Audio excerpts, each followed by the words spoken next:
Here's number 4. Develop the ability to act. Take action. Not hasty if it isn't required, but don't lose much time.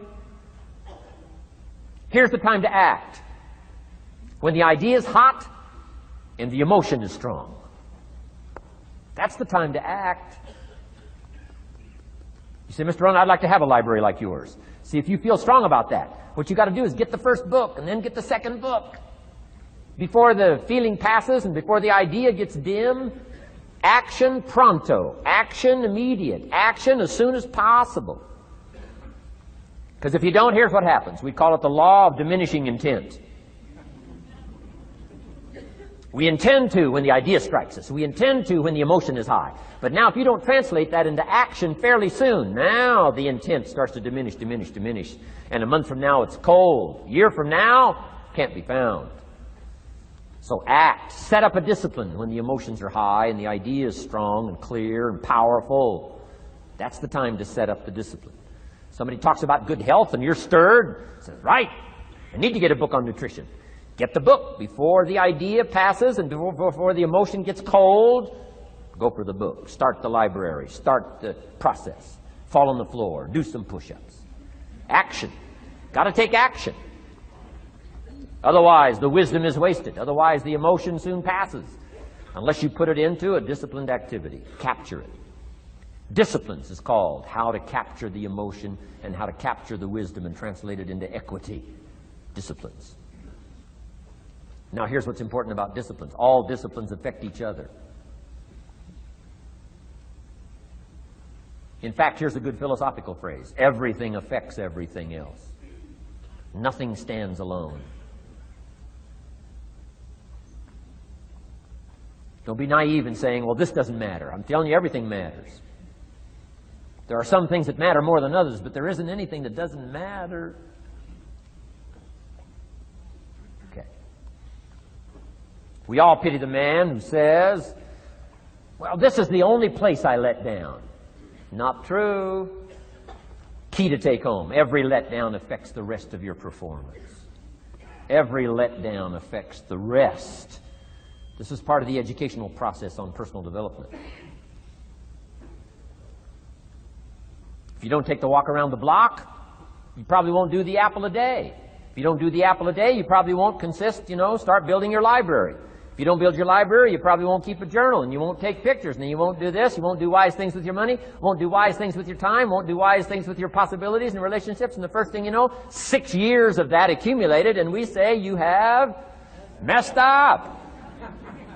So the whole key to reversing that process now is to start picking up these disciplines. Now here's the positive side. Every new discipline affects the rest of your disciplines. Every new one affects the rest. That's why action is so important. The least action, the smallest action. Take it. Because when you start accomplishing and the value starts to return from that one action, it'll inspire you to do the next one and the next one and the next one. You start walking around the block, it'll inspire you to get an apple. Get an apple, it'll inspire you to get a book. Get a book, it'll inspire you to get a journal. Get a journal, it'll inspire you to grow, develop some skills. All disciplines affect each other. Every lack affects the rest. Every new affects the rest. The key is to diminish the lack and set up the new. And you've started a whole new life process. Key. Also, one more thought on discipline. Here's the greatest value of discipline. Self-worth. Self-esteem. People are teaching self-esteem these days, but they don't connect it to disciplines.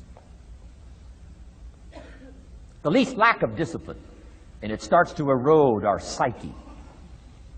One of the greatest temptations is to just ease up a little bit, right? The slightest lack of doing your best starts to erode the psyche. Instead of doing your best, doing just a little less than your best. Sure enough. You say, well, it's just going to affect my sales. No, it's going to affect your consciousness. It's going to affect your philosophy. Now you've begun in the slightest way to affect your own philosophy. Here's the problem with the least neglect. Neglect starts as an infection. And if you don't take care of it, it becomes a disease. And one neglect leads to another. And the worst of all, when neglect starts, it diminishes our self-worth, our self-confidence, our self-value. You say, well, how can I get back my self-respect? I'm telling you, you don't have to go to 29 classes. All you have to do is start the smallest discipline that now corresponds to your own philosophy, like I should, and I could, and I will. No longer will I let neglect stack up on me so that I will have the sorry scenario 6 years from now, giving some excuse instead of celebrating my progress. That's the key to discipline. Okay? Let's get kids involved in the least of disciplines. One more, and then one more, and then another one, and then another one, and then some more. And the first thing you know, you're starting to weave the tapestry of a disciplined life into which you can pour more wisdom and more attitude and more strong feeling, more faith and more courage. Now you've got something, a vessel in which to put it. And now the equities start to flow. And the early return, I'm telling you, if you'll start this process, the early return will have you so excited. You'll commit yourself to this strategy for the rest of your life. You'll never go back to the old ways. Join a new crowd. Join a new group. The disciplines to do it. Take action. I recommended the last time I was here the little book, Richest Man in Babylon, and I said I've lectured now to over 3 million people in the last 33 years, and I've recommended this little book to almost all of them, I think. Guess how many have actually gone and got this little book? Answer, very few. My best guess is 10%. Such an easy thing to do. In that last seminar, right, I suggested this little book, number one, is easy to find. Number two, it's easy to buy. The most you can pay for it, $6, $7, $8. You can borrow that from your kids. And number three, it's easy to read. It's in story form. That's why I use it for teenagers, teaching them how to be rich by 40, 35, if you're extra bright, much sooner, if you find a unique opportunity. But if it's easy to find and easy to buy, and if it's easy to read, why wouldn't everybody go get it? We don't know. What do you know? You don't know. I don't know. Nobody knows. Here's how profound it is. Some do and some don't. Now here's the numbers. About 10% do. 90% don't or won't. And we don't know the mystery of that. And I'm telling you, 10 years from now, those numbers will still be the same. 10% will, 90% won't. The numbers don't change. Only the faces change. You're looking at one of the faces. I used to belong to the 90% who couldn't be bothered even if it was easy. Guess how many people have a library card? Wisdom of the world available. Transform your life in any value amount you want. By the way, how much is a library card in Texas? Free. Here's what free is. Easy. I mean, it can't be any easier than free. Somebody says, well, would you bring it by? Well, no. At least you got to go get it. No.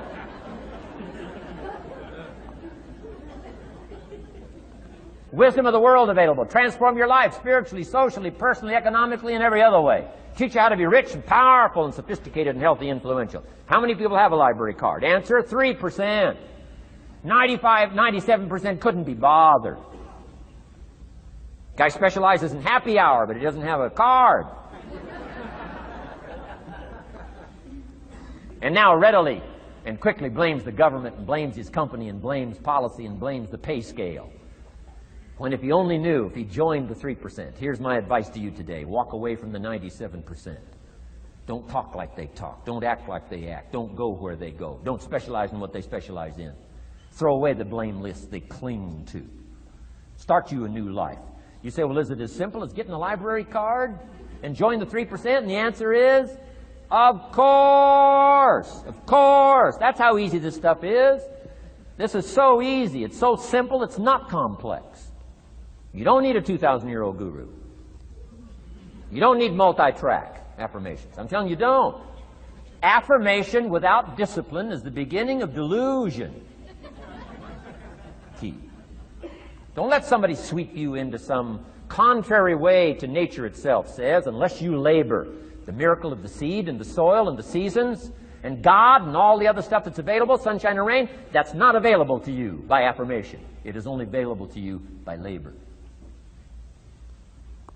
So labor well. Okay. Learn well. Discipline yourself well. And you can have all the treasures you want. This stuff's easy and simple. It's not ocean waves and seagulls. You don't have to move to Sedona, where all the force fields come together in Arizona.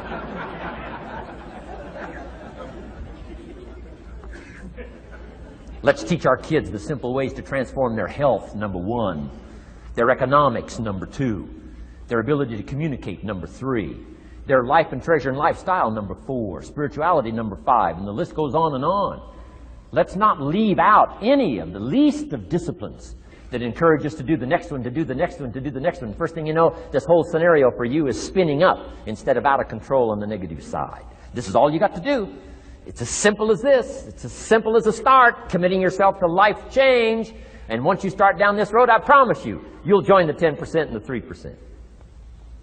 We're going to talk financial independence in just a little while. Guess how many people can retire from the income of their own personal resources when it comes time to retire? Answer, 5%. In the most independent country in the world, 95% are dependent, 5% are independent. Take charge of your own retirement. I'm telling you, if you take charge of your own retirement through personal development and all these skills we've taught today, plus what's coming up, financial independence, I'm telling you, take charge of your own retirement, you can multiply it at least by 5, maybe by 10, maybe by 20, maybe by 100. Let the government take care of it, some company take care of it, you got to divide by 5. Take charge of your own life, take charge of your own day, take charge of your own conversation, take charge of your own family, take charge of your own possibilities. And learn these skills, develop this kind of strategy, and I'm telling you, life will open up for you. Join the 3%. Join the 10%. Join the 5%. Walk away from the 95%. In our Leadership Weekend we teach, find out what poor people read and don't read it.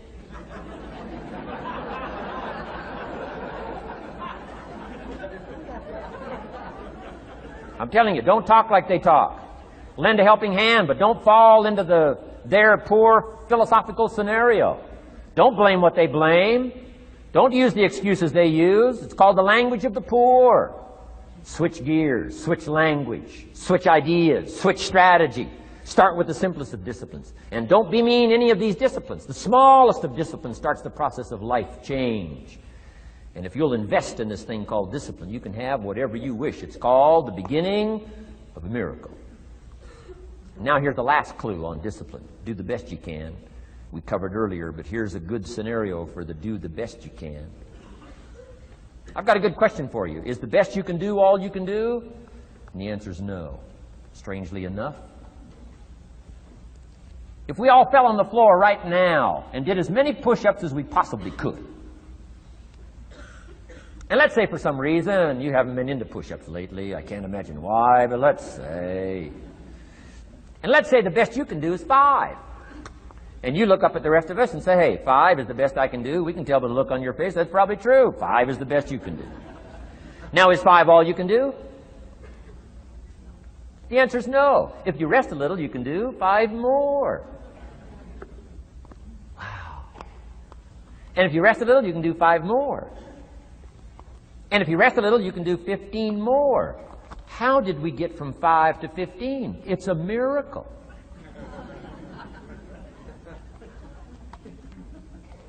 And if you rest a little, you can do 15, rest a little, you can do 15, rest a little, you can do 20. How did you get from 5 to 20? It's a miracle.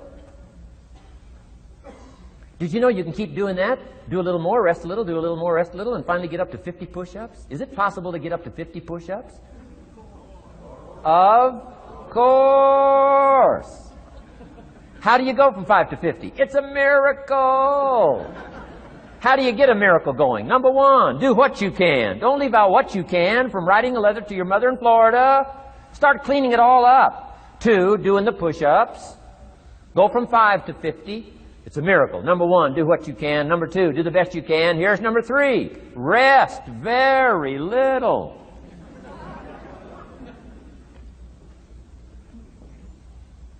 Don't rest too long.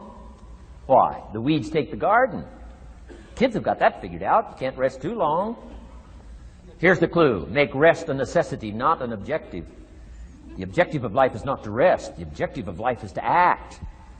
Think of more disciplines. Think of more ways and means in which to use your own wisdom and your own philosophy, and use your own attitude, your own faith, your own courage, your own commitment, your own desires, your own excitement.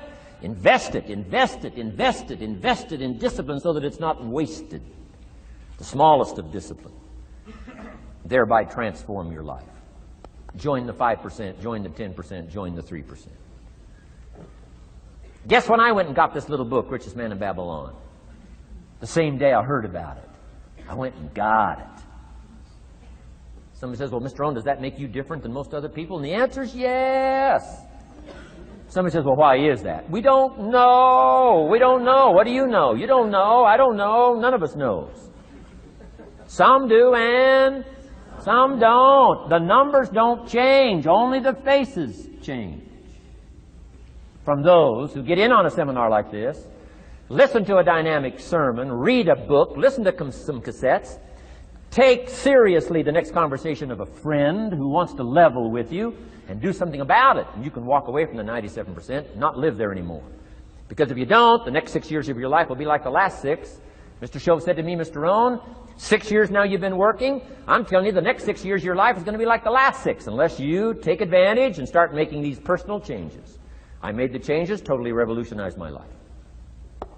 So take a look at the next 5 years of your life. It's going to be like the last 5 unless you change. And if you will change, everything will change. Join the 5%. 10 years from now, the numbers are going to be the same. But I'm telling you, some faces in this audience can change and start showing up in the 3% crowd, and the 5% crowd, and the 10% crowd, and thereby dynamically affect your life and your future. Develop these strengths.